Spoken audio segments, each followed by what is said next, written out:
कल जो घटना हुई बम्बई में, वो हमें तो बिल्कुल विश्वास नहीं हो रहा है कि ये घटना हुई है। लेकिन हमारा एक नेता बाबा सिद्दीकी, ये बहुत सालों से पॉलिटिक्स में काम कर रहे हैं।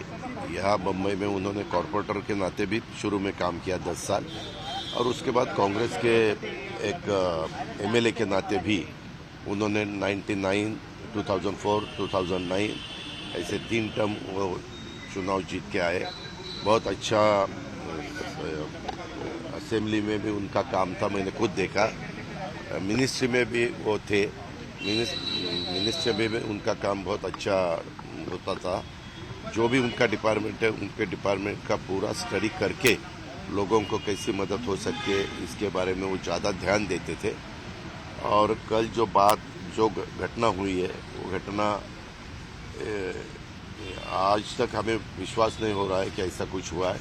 लेकिन पुलिस डिपार्टमेंट ने तुरंत उसके बारे में जानकारी शुरू की है। 2 लोगों को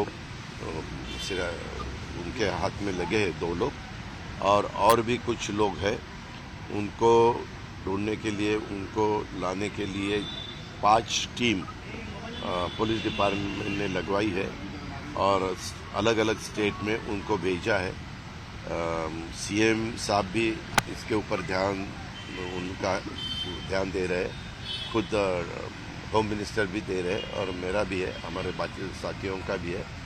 और जल्द से जल्द पता चलेगा कि एग्जैक्ट ये सब करने का कारण क्या है, किसने ये सब सुपारी दी, किसने ये सब किया। इसके बारे में तुरंत नहीं, लेकिन 1-2 दिन में ही पता चलेगा, ऐसा मुझे विश्वास है। और आज 8:30 बजे बड़ा कब्रिस्तान मरीन लाइन्स में जो है, वहाँ उनको दफनाया जाएगा। सरकारी इत्मीनान दफनाया जाएगा राजकीय सम्मान से। और उसके बारे में भी गवर्नमेंट ऑफ महाराष्ट्र ने ऑर्डर्स निकाले हैं। और अभी थोड़ी देर के बाद पोस्टमार्टम होने के बाद उनको उनके घर में लेके जाने वाले हैं। और वहाँ कुछ टाइम रखने के बाद उनकी जो कॉन्स्टिट्यूंसी है, वहाँ लोगों को दर्शन के लिए रखने वाले हैं। और फिर बाद में रात को 8:30 बजे ये सब उनके दफनाने की पूरी ये हो जाएगा। दादा, अपोजिशन लीडर यहाँ आए थे, उन्होंने कहा कि कानून व्यवस्था फेल हो चुकी है। अब पूरे महाराष्ट्र में सबको बुलेट प्रूफ जैकेट दे देना चाहिए, क्योंकि सरकार और ये सब फेल है और सबको इस्तीफा देना चाहिए। देखो, वो तो बोलेंगे ही बोलेंगे, ये ऐसे अब बिल्कुल नहीं होना चाहिए था। अभी अपोजिशन वालों क्या बोलेंगे, वही बोलेंगे। लेकिन हमारा काम है कानून ठीक रखना, कानून व्यवस्था ठीक न रखना, और उसके बारे में और भी जो भी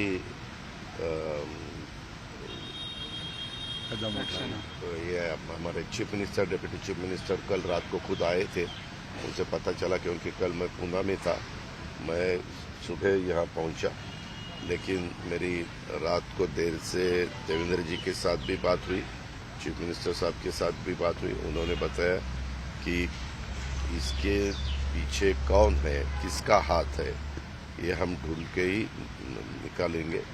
हम जरूर उसका बंदोबस्त करने वाले हैं जिन्होंने ये सब कदम उठाया।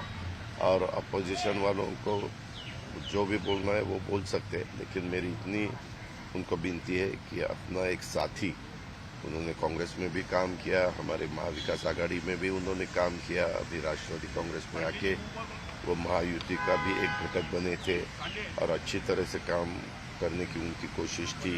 वो स्पीच भी अच्छी तरह से देते थे। उनके एरिया में कुछ कार्यक्रम भी हुए, वहाँ लोगों ने बहुत अच्छी तरह से रिस्पांस दिया था। मैं खुद था, प्रफुल्ल भाई थे, बाबा थे, जिशान थे, सब हम थे। लेकिन जो नहीं होना चाहिए तो हुआ, इसका हमें बहुत दुख है। For exclusive and insightful videos, subscribe to our new channel ABP Live Premium.